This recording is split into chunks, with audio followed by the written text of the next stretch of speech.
And again, this is why you send her to the Olympics. And you go up to other women on the team and you say, look, I understand that you really want to represent this country, but you can't be on the team. We're replacing you with Caitlin Clark, and here's why. The powers that be in the WNBA associated with the U.S. women's national team, they're trying to explain it away.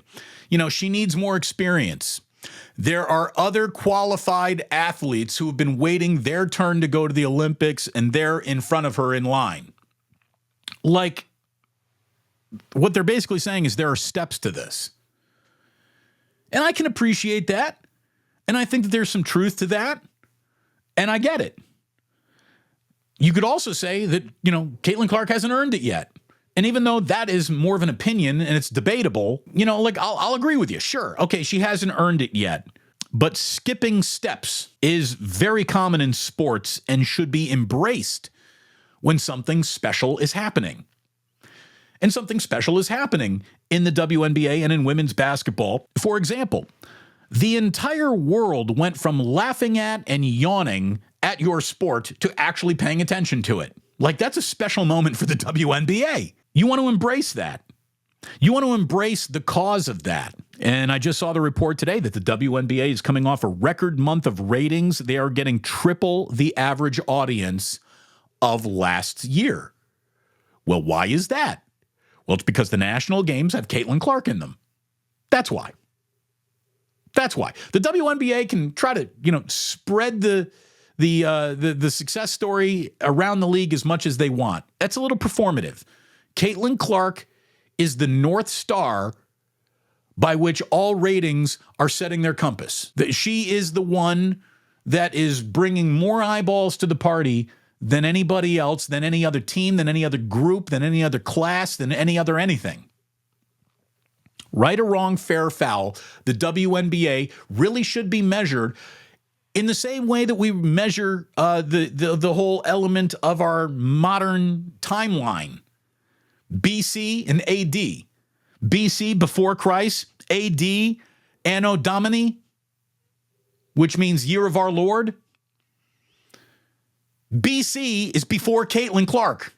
BC, before, I guess it works either way. Before Clark, before Caitlin. And AD is after she's drafted. The entire WNBA timeline can be separated by that moment. The drafting of Caitlin, not Rebecca Lobo, not Lisa Leslie, not Sabrina Ayahuasca, not anybody. Caitlin Clark is the BCAD of the entire WNBA timeline. She is the moment in time that changed everything. And again, this is why you send her to the Olympics. And you go up to one of the probably could not even be identified by 99% of America, other women on the team, and you say, look, I understand that you really want to represent this country, but you can't be on the team. We're replacing you with Caitlin Clark, and here's why. Because it's better for the growth of the sport than you being on this team is. Okay? That's what we're trying to do. We're trying to grow this sport. You send her to the Olympics, and more people will become familiar with the other players because they'll be watching. Doesn't matter what brings you the eyeballs. The fact is the eyeballs are now upon you. So you should do everything to keep those eyeballs upon you. And while the eyeballs are looking at you, they're going to see the things around you. Like the WNBA players that make up the women's national team are, you know, they're all pros. And the rest of these countries will be featuring a huge amount of WNBA players on their roster. Remember Raz Gold Onwude? Okay, so Raz Gold Onwude, she went to Stanford. She was a hell of a basketball player. She gets drafted in the WNBA, but she's not good enough to make the American Olympic team. So she went to the Nigerian Olympic team and played for them. That was her Olympic experience. So when Team USA was playing Nigeria, what do you know? We can talk about this other player who is in the WNBA. So now you're getting to know her. I was watching a little Colin Cowherd today, and he made a great point when he said, nobody knew who Mary Lou Retton was before the Olympics? Nobody. But we all got introduced to her at the Olympics.